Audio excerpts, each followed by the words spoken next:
Price the Lord. തിരുവചനത്തെ ധ്യാനിപ്പാൻ കർത്താവ് ഒരവസരം കൂടെ നമ്മുടെ ജീവിതത്തിൽ ഒരുക്കിയതിനായി ദൈവത്തെ സ്തുതിക്കുന്നു.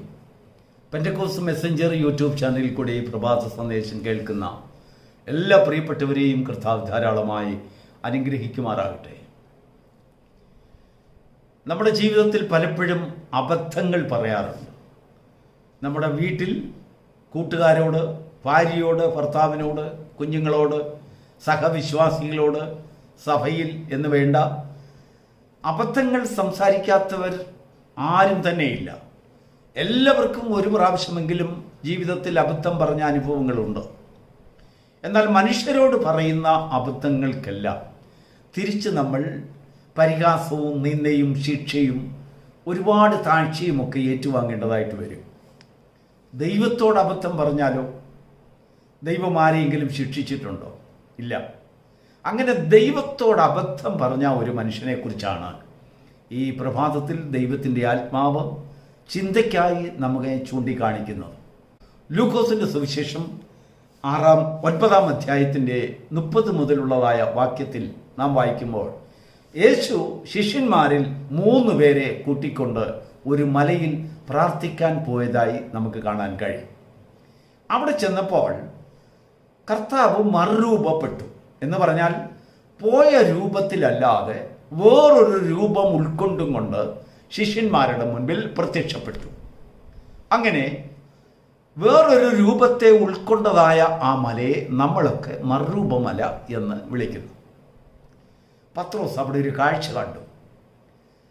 ഏലിയാവും മോശയും മറുരൂപപ്പെട്ട യേശുവിൻ്റെ അടുത്ത് വന്ന് തേജസ്സിൻ്റെ രൂപത്തിൽ, തേജസ്സിൻ്റെ വാക്കുകളിൽ കൂടെ അവർ 3 പേരും കൂടെ സംഭാഷണം നടത്തുന്നു.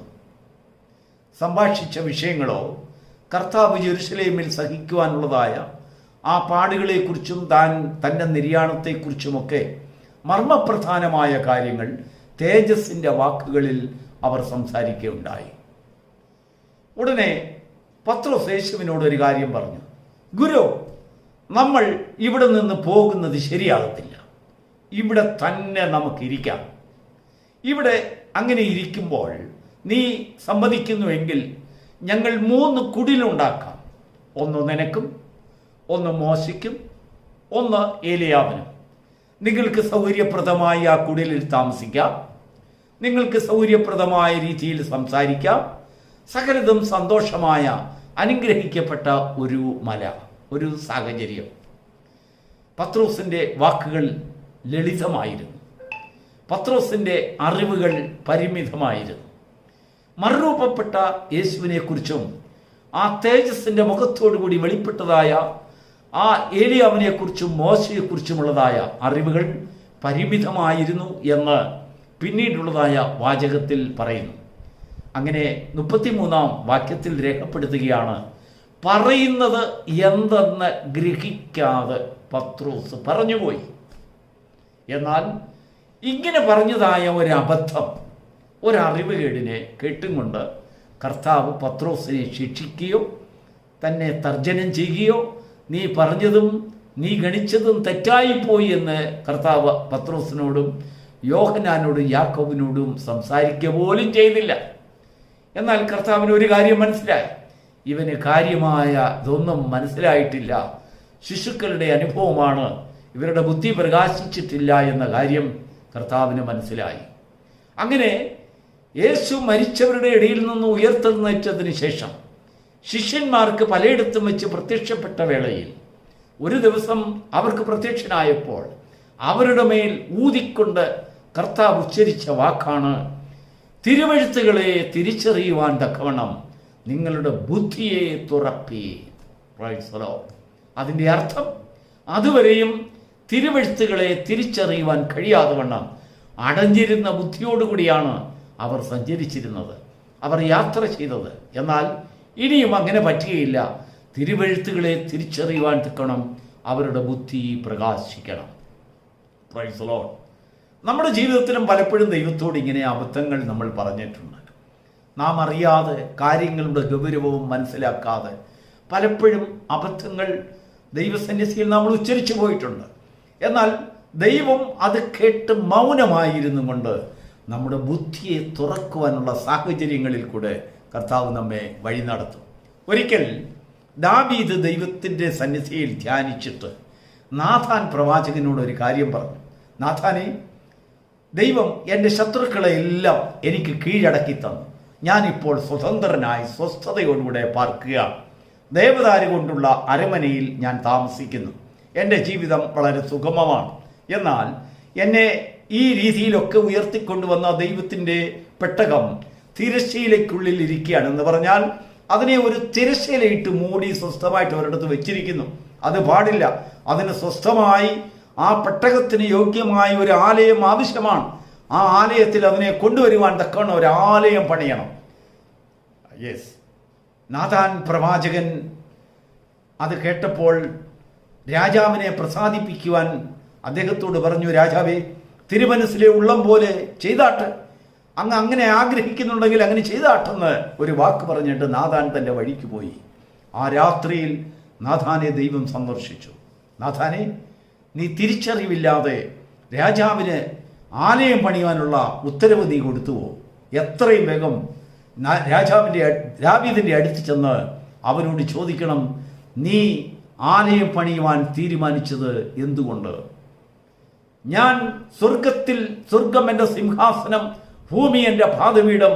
ഞാൻ സ്വർഗത്തിലും ഭൂമിയിലും നിറഞ്ഞു നിൽക്കുന്ന സകല ചരാചരങ്ങളിലും നിറഞ്ഞു നിൽക്കുന്ന സർവശക്തനായ ദൈവമായിരിക്കെ നീ എനിക്ക് പണിയുന്ന ആലയം ഏതുവിധം ഞാൻ കൈപ്പണിയായ ആലയത്തിൽ വസിക്കുന്നില്ല എന്നുള്ള കാര്യം നീ അറിയാതെ നീ എനിക്കൊരു ആലയം പണിഞ്ഞ് എന്നെ അതിൽ കുടിയിരുത്തുവാൻ നീ ചിന്തിക്കുന്നുവോ? നിനക്ക് എനിക്കൊരാലയം പണിയാൻ സാധ്യമല്ല. Price the Lord. പത്രോസും യോഹന്നാനും യാക്കോബിൻ്റെയും ദൃഷ്ടിയിൽ കർത്താവിനെയും ഏലിയാവിനെയും മോശയെയും കുടിയിരുത്തുവാൻ, കുടിൽ കെട്ടുവാൻ അവരാഗ്രഹിച്ചു.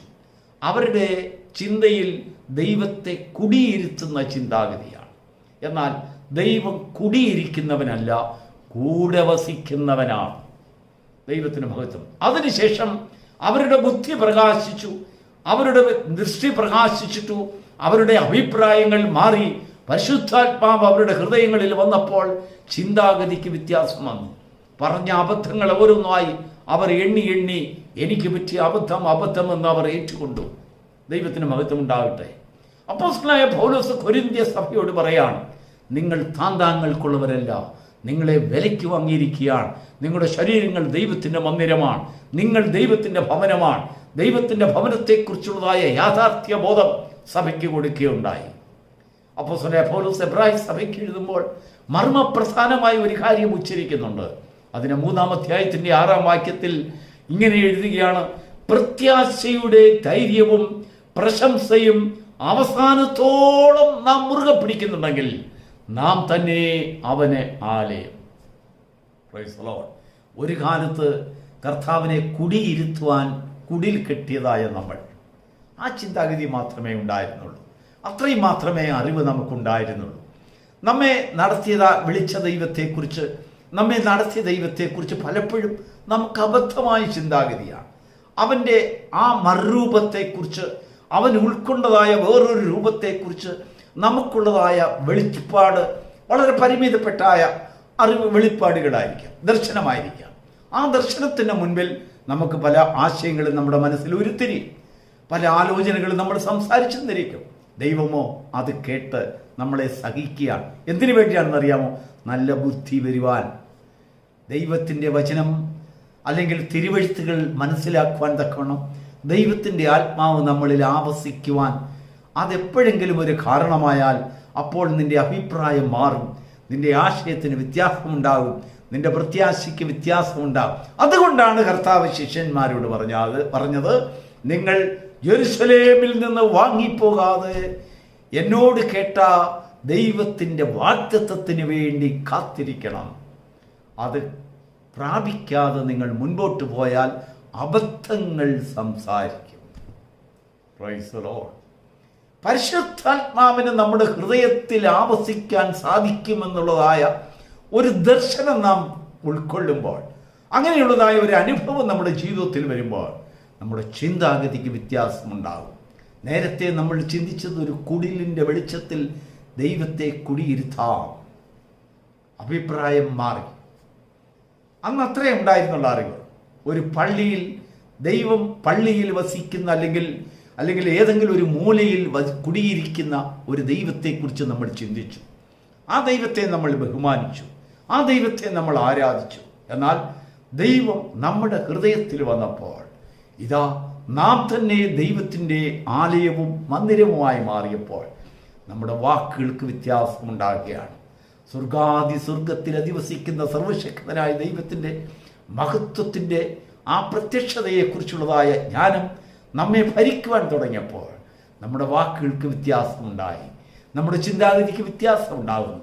നമ്മുടെ മനോഗതിക്ക് വ്യത്യാസമുണ്ടാകുന്നു. നാം പറയുന്ന സുവിശേഷത്തിന് വ്യത്യാസം, നാം പ്രാർത്ഥിക്കുന്ന പ്രാർത്ഥനയ്ക്ക് വ്യത്യാസം. ഇപ്പോൾ ഇതെന്താണെന്നറിയാമോ?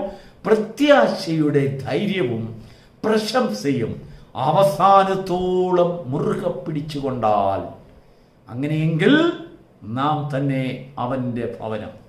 നീ അവന് വേണ്ടി കുടിൽ കെട്ടണ്ട. നീയാകുന്നു ദൈവത്തിൻ്റെ ഭവനം. ഞാനാകുന്നു ദൈവത്തിൻ്റെ ഭവനം. എങ്ങനെ? അവസാനത്തോളം നമ്മുടെ പ്രത്യാശയുടെ ധൈര്യം. എന്താണ് പ്രത്യാശ? അവൻ പ്രത്യക്ഷനാകുമ്പോൾ നാമും അവനോടുകൂടെ മറുരൂപപ്പെടും. മറുരൂപം മലയിലല്ല, അവനോടുകൂടെ മറുരൂപമാകും. ആ മലയിൽ പോകുകയല്ല, അവൻ നമ്മുടെ ഉള്ളിൽ മറുരൂപമായി വന്ന് നാമും അവനെ പോലെയാകുന്നതായ പ്രത്യാശ. ആ പ്രത്യാശയ്ക്കൊരു ധൈര്യമുണ്ട് പ്രിയരെ. ആ പ്രത്യാശയ്ക്ക് ഒരു വലിയ ഒരു പ്രശംസയുണ്ട്.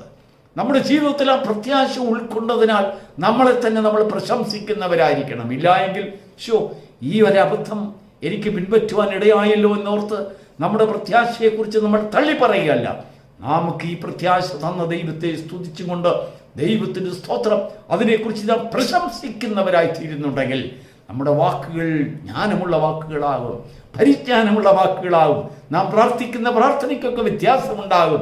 അല്പകാലത്തെ കഷ്ടങ്ങൾ കണ്ടും ഞെരുക്കങ്ങൾ കണ്ടും വേദന കണ്ടും കൊണ്ടും നാം കണ്ണുനീരൊഴുക്കുന്നവരല്ല.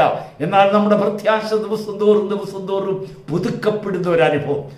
ജീവിതത്തിൻ്റെ ആ ഒരു അനുഭവത്തിലേക്ക് വരുമ്പോൾ ക്രിസ്തീയ ജീവിതം മാധുര്യമായ ഒരു അന്തരീക്ഷത്തിലേക്ക് നമ്മെ വലിച്ചു കൊണ്ടുപോകും, നമ്മളെ ആകർഷിച്ചു കൊണ്ടുപോകും. അങ്ങനെയാണ് നാം അവനിലും അവൻ നമ്മിലുമായി തീരുന്നതായ ഒരവസ്ഥ. പ്രിയപ്പെട്ട ദൈവത്തിന്റെ മക്കളെ, ക്രിസ്തീയ ജീവിതം മാധുര്യമുള്ള ജീവിതം ആകുന്നത് ഇപ്രകാരമാകുന്നു. നാം ദൂരെ നിന്നുകൊണ്ട് ദൈവത്തിന് കുടിലൊരുക്കുന്നവരാണെങ്കിൽ, ദൈവത്തെ കുടിലിൽ കുടിയിരുത്തുന്നവരാണെങ്കിൽ ദൈവത്തിലുള്ളതായ ആവാസം നമുക്ക് സാധ്യമല്ലാതെ വരും. ദൈവത്തോട് പറയുന്ന അബദ്ധങ്ങൾ ഒന്നിനു മേലെ ഒന്നായി ചരിച്ചു വെക്കുന്നവരായി തീരാതെ ദൈവത്തിൻ്റെ ജ്ഞാനവും പുതിയ അഭിഷേകവും പരിശുദ്ധാത്മാവിൻ്റെ ശക്തിയുടെ പരിപൂർണമായ ഒരു നിയന്ത്രണാതീതമായ ശബ്ദ സന്ദേശവും നമ്മളിൽ നിന്നും ഉരുത്തിരിയുമ്പോൾ നമ്മളിൽ നിന്നും ജീവനുണ്ടാകുന്നു. ജീവന്റെ വെളിച്ചത്തിൽ നാം നടക്കുന്നുള്ള ഒരു പ്രത്യാശ നമുക്കുണ്ടാകുന്നു. ആ വെളിച്ചത്തിൽ അനേകർക്ക് നടക്കുവാനുള്ളതായ അവസരങ്ങൾ നാം സൃഷ്ടിക്കുന്നു. ഈ വെളിച്ചത്തിൽ കൂടെ അനേകർ വന്നാൽ ഈ പ്രത്യാശയുടെ തുറമുഖത്തെ കാണുവാനുള്ളതായ ഭാഗ്യം മറ്റുള്ളവർക്കും നമ്മൾ സൃഷ്ടിക്കുന്നു. അതാണ് ദൈവത്തിൻ്റെ ആലയം. Price the Lord.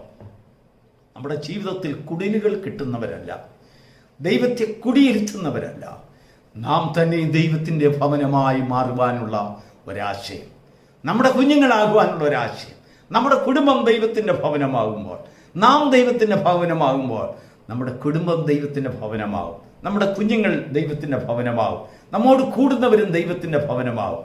അങ്ങനെ ദൈവത്തിൻ്റെ ഭവനങ്ങൾ ചേർന്നുള്ള ഒരു സഞ്ചാരപഥത്തെ നോക്കിക്കൊണ്ട് ആത്മാവ് പറയുന്ന ഒരു വാക്കുണ്ട് ഇതാ മനുഷ്യരോടുകൂടെ ദൈവത്തിൻ്റെ കൂടാരം. Price the Lord. ദൈവത്തിന് സ്തോത്രം. അത് നമ്മൾ പറയുന്നതല്ല, ദൈവം പറയുന്ന ഒരു വാക്കാണ്. ആ വാക്കുകൾ കാഹളധ്വനിയോടുകൂടെ ഈ ഭൂമിയിൽ ധ്വനിക്കപ്പെടുവാൻ സമയം ഏറ്റവും അടുത്തുപോയി. ദൈവത്തിന് സ്തോത്രം. ആ പ്രത്യാശയുടെ ആ നങ്കൂരത്തെ അല്ലെങ്കിൽ ആ പ്രത്യാശയുടെ തീരത്തെ അണയുവാൻ തക്കവണ്ണം ദൈവം ഈ വചനങ്ങളാൽ നമ്മെ സഹായിക്കുമാറാകട്ടെ. God bless you.